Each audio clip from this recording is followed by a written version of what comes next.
অংশ শুরু করছে। আমি যে অংশটি করব এটি একটি পুরনো নাটক। আমি বছর 4-5 আগে এই নাটকে অভিনয় করতাম। নাটকটির নাম একটি অবাস্তব গল্প।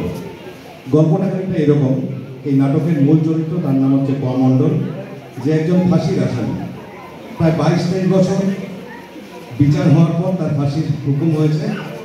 কি কারণে? না, সে তার স্ত্রী চাপারানিকে খুন করেছে। এবার প্রথমবার ফাঁসি হওয়ার পর সে মারা যায়নি, সে জীবিত রয়ে গেছে এবং সে তার সমস্ত স্মৃতিশক্তি হারিয়ে ফেলেছে। এটা আদ্যপ্রান্তে একটা হাসির নাটক। এবার তাকে মনে করানোর জন্য পুলিশরা, মানে জেলার সাহেব, ডাক্তার সবাই মিলে, পুরোহিত ঠাকুর যারা ফাঁসি সবাই থাকেন, একটা অভিনয় করে তাকে মনে করানোর চেষ্টা করে। তো অনেক চেষ্টার পরে তার মনে করে না। সে তার যখন মনে পড়লো তখন সে ডুবতে কেঁদে ওঠে। কেঁদে ওঠার পর সবাই বুঝতে পেরে গেছে ওর মনে পড়েছে। তো তখন জেলার সাহেব ওকে প্রশ্ন করছে, ও উত্তর দিয়ে যাচ্ছে। আমি ওই অংশটুকু করবো। তো আমি শুরু করছি। বাবুরা, আমার একটা সোনার সংসার ছিল, আমার ঘরে সুখ ছিল, শান্তি ছিল। রোজ সাতের বেলায় যখন আমার বউ তুলসী তলায় বিদিন লাগাত, আমার অন্ধ বুড়া বাপ তার নাতি নাতনিদের দাওয়ায় বসে বসে গল্প শোনাতো, তখন আমি কাজের ঠেনে ফিরতাম। আমার ছোট ছেলেটা বাবুরা আমার খুব নেওয়াটা ছিল, আর যখন তখন আমার পায়ে পোষা বিড়ালির মতো ঘুরে বেড়াতো আর ফোকলা গালে ঠ্যাক ঠ্যাক করে আসতো। তখন আনন্দে আমার বুকের ভিতরটা উথাল পাতাল করে উঠতো বাবুরা। তারপর একদিন কারখানার গেট দেখি, কারখানার গেটে বিরাট এক তালা জ্বলতেছে। ভাবলাম আজ না হয় কাল তো তালা খুলবেই। আমাদের এতগুলো লোকের পেটের ভাত কেড়ে নিয়ে মালিকরা নিশ্চয়ই পড়ায় যাবেন না।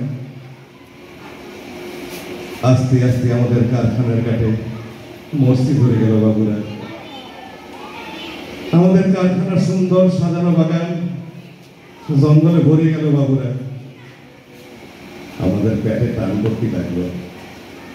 ঘরে যেগুলো জমানো টাকা ছিল আস্তে আস্তে সব শেষ হয়ে গেল বাবুরা। ঘটিটা মাটিটা ব্যস্তি আরম্ভ করলাম। এই কারখানা সেই কারখানা ঘুরে বেড়াতে লাগলাম একটা কাজের আশায়, কিন্তু কেউ কাজ দেবে না। এদিকে আমার ছেলে মেয়েগুলো না খেতে পেয়ে নিস্তেজ হয়ে যেতে লাগলো। আমার বুড়া বাপটা আরো দুর্বল হয়ে যেতে লাগলো।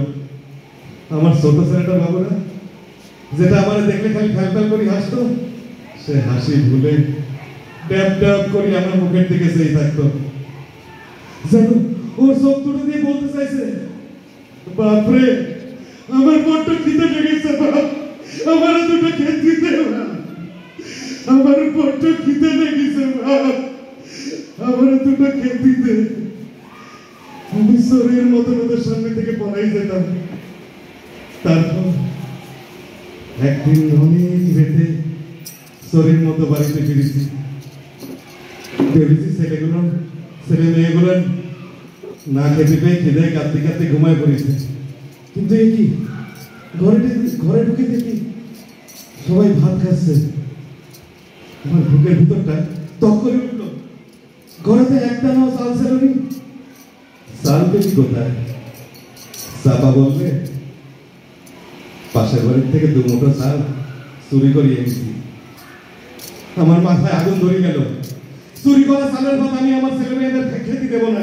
আমি দৌড়ে গেলাম তাদের তালাগুলো ঠান মেরে ফেলে দিতে। চাপা আমার পায়ে পড়ে বলল, ওগো ওর অনেকদিন পেট ভরে কিছু খায়নি গো। কিন্তু আমার তো তখন দান হয়ে গিয়েছে। আমি জোর করে চাপারে সরাই দিতে গেলাম, আমার হাতটাকে পড়লো চাপার গলায়। বাবুরা, আমার চাপাও তো অনেকদিন কিছু খায়নি, দুর্বল শরীর। চাপা ধাক্কা সহ্য করতে পারলো না, চাপা পড়ে গেল, আর উঠলো না। বাবুরা, আমার চাপা পড়ে গেল, আর উঠলো না। বাবুরা, আমার চাপা পড়ে গেল, আর উঠলো না। তোমরা আমারে ফাঁসি দাও, আমার হাত বাঁধতে হবে না, চোখ বাঁধতে হবে না, আমি ফাঁসির দড়ি নিজেই গলায় পড়ে নেব। তারপর চাপারে বলবো, চাপারে আমি তো হয় না, তাদের তো কেউ চেনে না, তাদের কখনোই ফাঁসি হয়নি। বাবুরা, সাবান পড়ে গেল।